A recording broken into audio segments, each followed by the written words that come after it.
માનनीय વડાપ્રધાનશ્રીના નર્મદા જિલ્લામાં 2 કાર્યક્રમો હતા અને એ કાર્યક્રમોમાં કયા વિભાગ દ્વારા કેટલો ખર્ચો કયા પ્રકારની કામગીરી માટે કરવામાં આવ્યો છે જેની માહિતી મારા અધિકાર મુજબ મેં જિલ્લા સંકલન સમિતિની બેઠકમાં જિલ્લા વહીવટી તંત્ર પર માંગી, જેને લઈને મનસુખભાઈ વસાવાના પેટમાં તેલ રેડાયું। એમણે પત્રકાર પરિષદ યોજીને એમણે એવું કીધું કે ચૈતરભાઈ વસાવા ડેડિયાપાડાના ધારાસભ્ય દ્વારા માર્ગ અને મકાન વિભાગના કાર્યપાલક ઇજનેર સતીશભાઈ મોદી જેમને ડરાવવામાં ધમકાવવામાં આવ્યા છે અને 75 લાખ રૂપિયાની માંગણી કરવામાં આવી છે અને એ વાત એ કાર્યપાલક ઇજનેરે કલેક્ટર શ્રી નર્મદાના એસકે મોદીજીને કીધી અને એસકે મોદીજીએ અમને બોલાવીને આ વાત કરી છે ત્યારે અમે 1 પણ રૂપિયો આપવાનો થતો નથી એવું અમે જણાવ્યું છે। જેવી વાત મીડિયાના માધ્યમોથી જોતા એની ગંભીરતા સમજીને અમે કલેક્ટર શ્રી નર્મદાને મળવા માટે 24/12/2025 રોજ ગયા અને કલેક્ટર શ્રીએ મીડિયા મિત્રોની ઉપસ્થિતિમાં અમારી જે રજૂઆત હતી કે આનો ખુલાસો આપો ત્યારે એમણે કીધું કે આ વાત બિલકુલ ખોટી છે।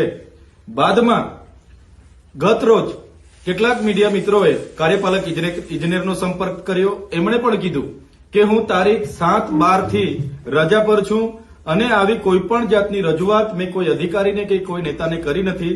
આ પ્રકરણમાં મારું નામ કઈ રીતના આવે છે એ મને સમજાતું નથી।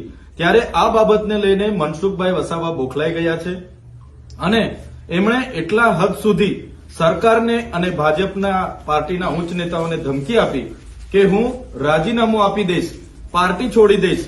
એટલે ઉપરથી સરકારે કલેક્ટર શ્રીને સમજાવ્યા કે ભાઈ સત્તા સામે શાણપણ સારું ના લાગે, તમે અમારી ગુજરાતમાં અને કેન્દ્રમાં સરકાર છે, અમે કહીશું એ પ્રકારે તમે આવતીકાલે બોલી દેજો। કલેક્ટર શ્રી રજા પર જવાના હતા છતાં મનસુખભાઈને મળવા માટે એમને ઉપસ્થિત રાખવામાં આવ્યા। એક આખી વાર્તા સ્ક્રિપ્ટ તૈયાર કરવામાં આવી। મનસુખભાઈ વસાવા પોતાના મોરચા સાથે ત્યાં પહોંચે છે અને કલેક્ટર શ્રી કહે છે કે હેલિકોપ્ટર જયારે ઉડી ગયું ને હેલીપેડ પર થયેલી વાત પ્રમાણે હું તમારી વાત સાથે સહમત છું। ભાઈ ઓફિસની અને હેલીપેડની વાત આમાં આવે ક્યાંથી?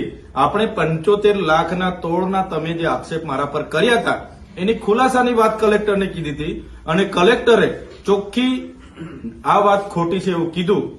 આજે કલેક્ટર જયારે એમને સમર્થન આપતા હોય તો તમે બંધારણીય પદ પર બેસીને 2 મોડાની વાત કરો એ વ્યાજબી નથી।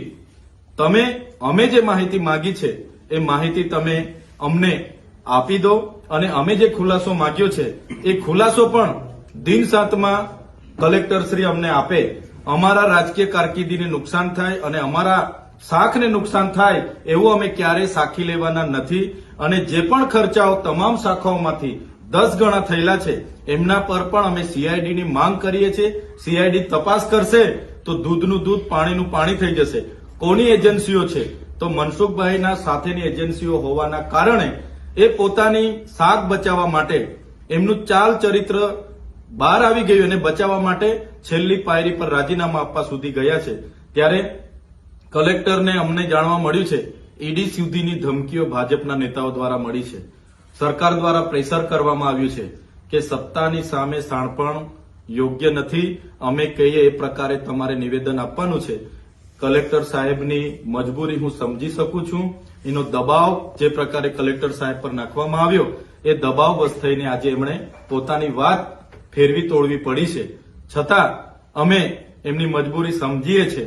આવનારા દિવસોમાં આ કાર્યક્રમની તમામ માહિતી અમે માંગીશું, અંદર ઉતરીને માહિતી માંગીશું અને જે પણ જવાબદારો છે એમના પર સીઆઈડીની તપાસ થાય, કાર્યવાહી થાય અને રિકવર થાય એ અમારી માંગણી છે। અમને જરૂર લાગશે તો આવનારા દિન 5 પછી યોગ્ય ખુલાસા નહીં મળે તો કલેક્ટર કચેરીની સામે હું મારા સમર્થકો સાથે ધરણા પર બેસવાનો છું।